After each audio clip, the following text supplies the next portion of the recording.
Thank you, Rosalea. Mahdi, being the initiator of all this, now is your turn to wrap it up. Give us some questions. I do have many questions. Thank you very much. And thank you very much for taking my role in actually moderating the whole conversation. As you know, I'm also busy with an in-person conference, so I had to move between rooms. And thank you very much for your great help just making it happen. Thank you, Mahdi. The other issue is just thinking about the challenges of running global studio.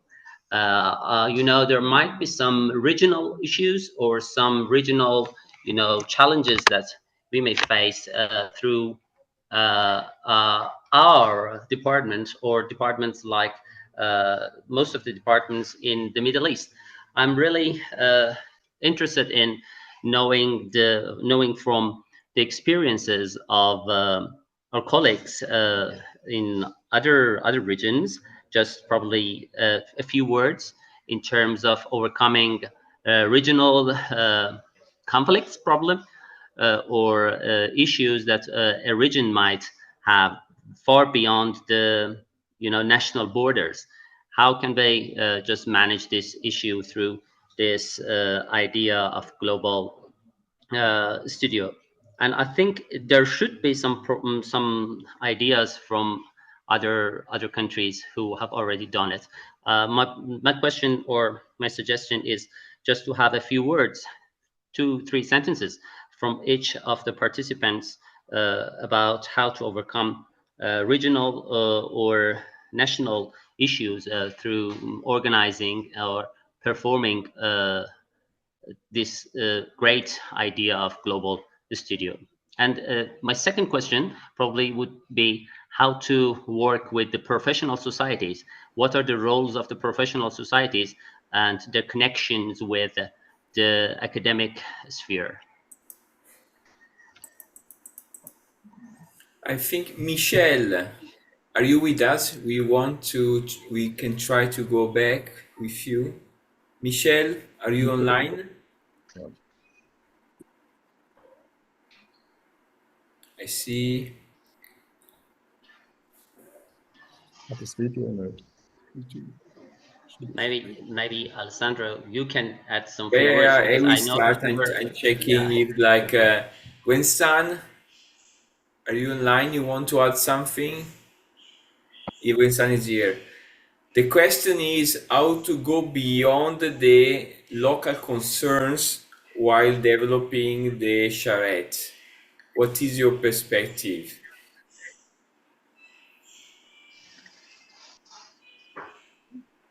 You mean the local how to collaborate with the board students?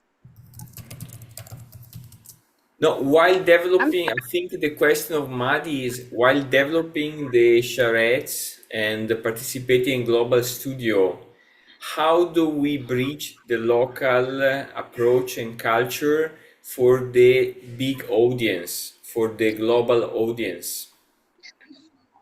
Yeah, I think that would be the tough portion to organize the whole events. So that's why I mentioned the key for my point of view, the key to success the charade will be uh, the instructor. Yeah, the instructor. So we have the local instructor as well as the international instructor to jump into. So that will become a bridge between the linkage because the students they if they only online, they only watch the photo, they only see the video, they cannot really involve in the real sites. I think that's surreal. It's not very it's very difficult for the students, especially they never visited the country or the different culture. So that would be very crucial part for the local instructor. to share the information as well as the local students. So we evenly assign our Taiwan, for example, Taiwan charade. We assign the local students, Taiwan students, evenly to the 10 small groups. So they will become like a assistant, the information and also to share to their team members. So that's the first step. So that's what I mentioned. I prefer the GSP students. They have to jump into the real sites. They have to be in person, not only online. That's my point of view. Otherwise, that's very difficult to the students and also the people. They never been to the different culture, different place, even through the internet.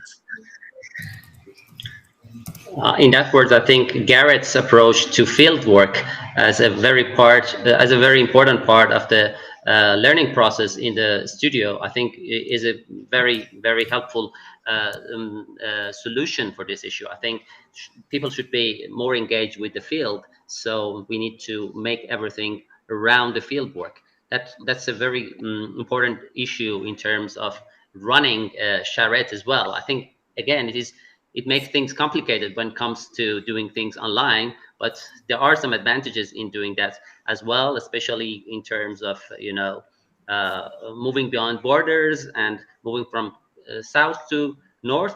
That would be really uh, interesting. I think there's a question. uh, I can also add something on that, Mahdi, and it is related to why all this why all this is initiative of GSP started, and then I personally think there is the need to construct a global society of academics in landscape architecture. And to construct a society, a group of people, keep up together a network, you need to have events, you need to have activity, you need to build up familiarity. I think one of the biggest achievement of the GSP is that in the pictures in the movie that the people have shown, you see similar faces appearing. And then you need to be sure also that this society is open, that you have like new people coming every time. So this is some kind of job which is normally not associated with landscape architecture because it's like kind of a socio-political job or like advocacy job, or you can call it the way you want. But I believe it is necessary for advancing the profession on one side. On the other side, I also believe you need this kind of skill to build the community, to build society. It should be also skilled that should go into the curriculum of landscape architecture. Because in any case, landscape, wherever we encounter it, it is always like a collective fact. And then we need to build up consensus around that.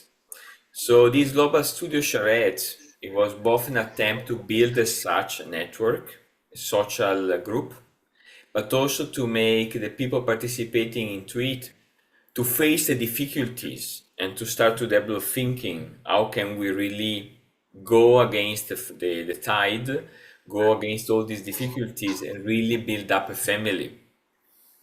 So that's one part. And the second part is that there is a growing need, I do believe, of mediation. Mediation means like not only the translation of the content of the words spoken by the people, but also reinterpretation of those words for the sake of understanding from different cultural backgrounds. For example, I give you a very simple and direct example.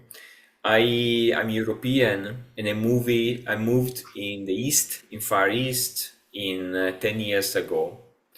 There is no absolute education at the level of high school on what modernity means. modernity, the big things of modernity means in the high school here in Far East.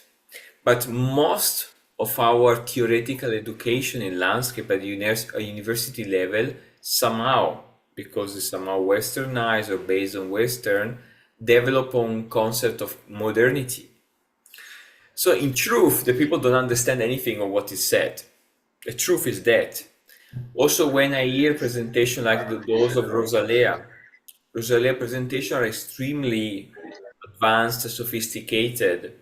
In truth, when we look at the global academia, it is necessary a lot of mediation to make this kind of knowledge easy to digest, interpreted, bring down to concrete solution, to concrete way of application.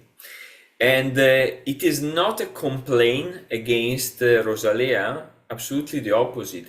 I do believe that we need to develop skills in mediation too. So we need to have like research as such, and we need to have also developments in mediation. And that's where also I believe IFLA, as like an international federation landscape architect, should cut out a niche of work. It is our duty somehow to bridge, to mediate between regions and cultural background. But mediation is a tricky quest, is a tricky thing, because it's not a simple translation. Mediation sometimes is a perversion. Mediation targets a real objective. It's not just the simple translation of things. Mediation, it is also connected to build consensus over certain topics, for example, like landscape. That's where it is also related to the problem of we need to develop a culture of landscape in the people.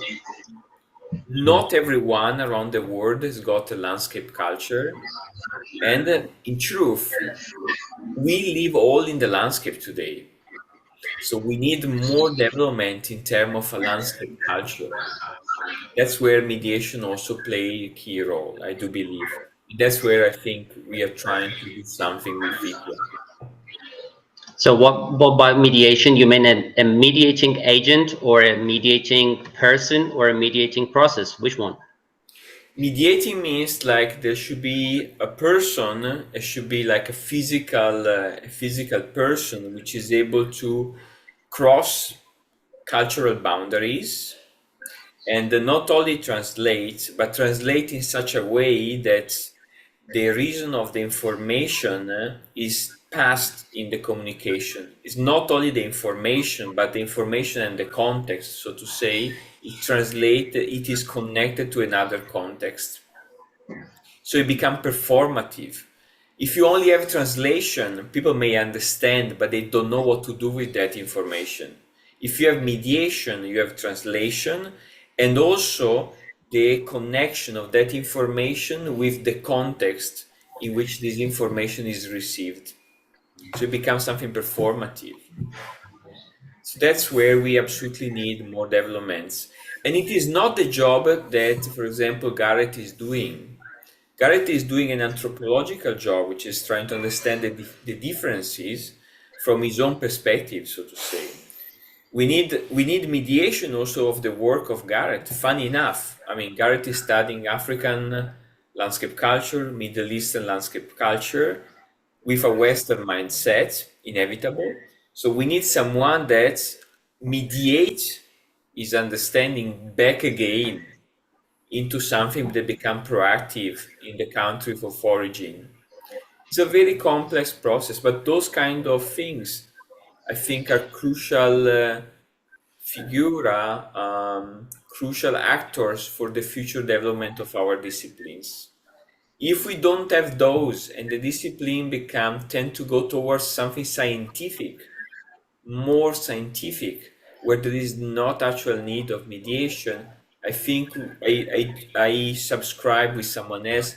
We are gonna lose the ground, and maybe environmental engineering or like biotechnologies or whatever other of course, life sciences are gonna do better than us. Yes. That's a very important point. I think that's a main key in doing this process. But my second part of the discussion, or the second idea for the discussion, was the role of professional societies. What are the exact role of professional societies and the relationship with the academia? Plus, I add something else. IFLA regions. The role of IFLA regions is not that much clear in doing most of these activities. So probably it is a good idea just to make a discussion or make a debate on how we can activate IFRA regions, especially Middle East, in terms of doing or dealing with these issues. I need to give some insight, some insider trading of IFLA. I think that IFLA currently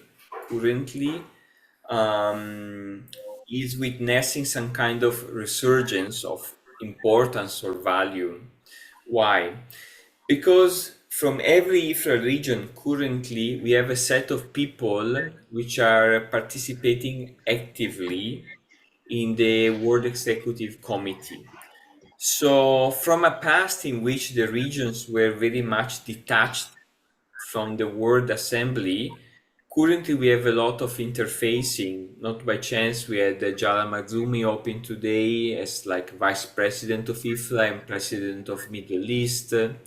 Not by chance, many of the people organizing the charrette are like the regional EAA, Education Academic Affairs chairs.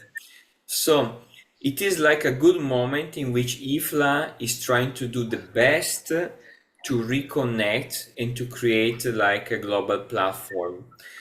Where is the challenge? Where is the trouble? Yes, local associations, professional recognition, that is still like a huge challenge. We have, we are doing step forwards, but being the professional recognition very often related to the governmental constitution of the country in which like the profession is executed, it is much more troublesome. We sometimes face countries which do not allow the regulation of the profession, or countries that the government itself want to take over the control of the profession, going beyond or like over the local professional association. We are doing step forward, but it is an arena which is highly politicized, and in which also geopolitics play a role much stronger than what one would think. We as IFLA are apolitical. Of course, we are apolitical. We only care about the future of landscape and the welfare of human beings. But the truth is that at the cross point between academia and profession, there suddenly a lot of political issues arise, and there where there is a need of like advocacy on the field from the single associations. IFLA can support, but it can only be the local association that reach out and is able to cut away a niche for the profession in the country, in the field. On the other hand, what we are trying and what we are already achieving to ensure it is better mobility between academia, but also between professional associations. Big improvements are being taken. Next year, we will have like huge improvements appearing. We will announce them at the next World Congress, which is going to happen in France.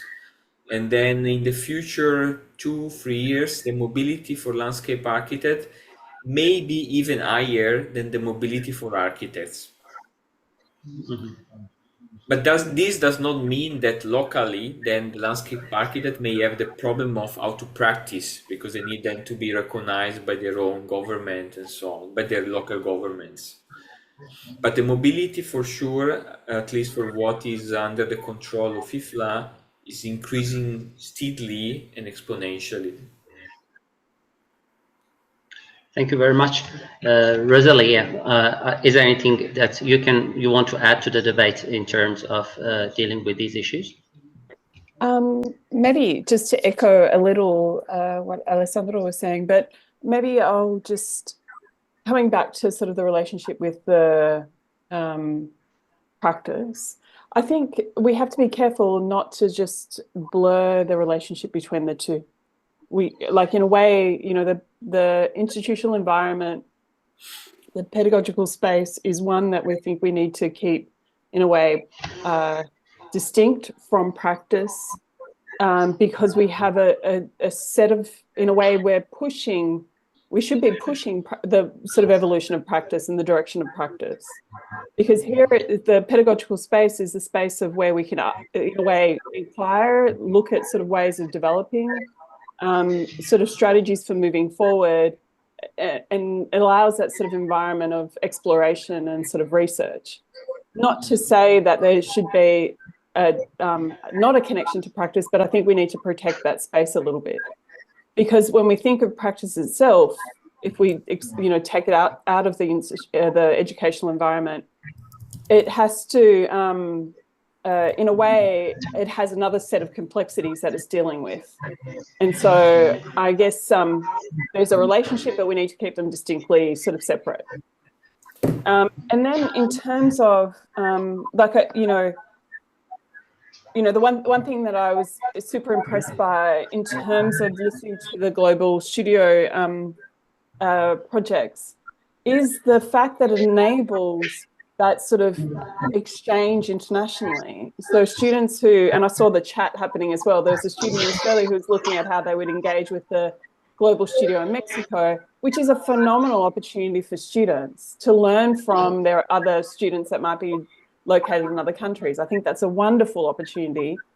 But then in that sort of, in that space, where might sort of the fieldwork be one that's sort of exchanged through students, but that aren't necessarily having to travel all that way. So maybe the students that are on the ground could actually enable sort of that knowledge transfer. And then lastly, thinking about sort of, Alessandro's comment about my presentation, which was incredibly relevant. Like, I guess my work is sort of sitting in the realm of pedagogical research, and it is sort of meant to be not something that's generically applied, but one that is actually happening in conversation. So it is meant to be one where we're sort of isn't just sort of taken and sort of applied to every single context, but one that looks at the intricacies of each context, each school of thought, and how we rethink education to the complexities of the problems that each country or each city might be facing. And so I think and this is where I think IFLA's an incredible sort of platform that allows for that form of exchange. I'll leave it there. Thank you.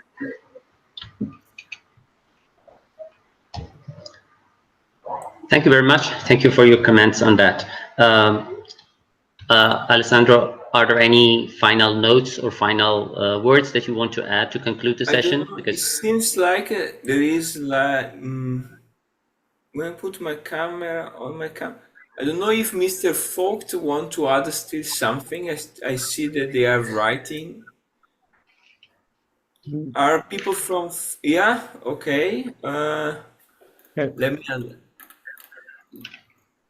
Let me see. Ask to start video. Let's try. We can hear you in any case, Mr. Vogt. Also, we can see you also. Yes. I didn't want to add something, but I was kicked out. So but I was really present. I don't want to conclude with a bad comment, but I didn't learn so much about education today. That was my idea. I heard a lot about, I think you are really on the satellite level, but personally, I'm living not in the satellite level. So you hear then the last presentation, it was about learning methods or design tools, but my students wouldn't understand anything when they would have listened to this conference. What can you learn as a student from this conference? I would say close to nothing. I mean, we should come closer to the people. I mean, as IFLA, you should come closer to the education level. I mean, our students, or at least my students, want to know how can we design it. I mean, you have biodiversity, sustainability, resilience, sponge city, whatever. But how can we deal with it? And especially students. I didn't hear so much about it. So that is a bit my suggestion. In the future, you should go closer to the students because it's mainly for the students. And I didn't hear so much which is close to the students' problems or ideas or whatever. It was a bit really on the satellite level. Yeah, I think you should really go closer to the people we are educating, we are working with, even as professional, starting in our offices. How can you deal with so many difficult questions? That would be my suggestion. In the future, you should go closer to the people, especially the students.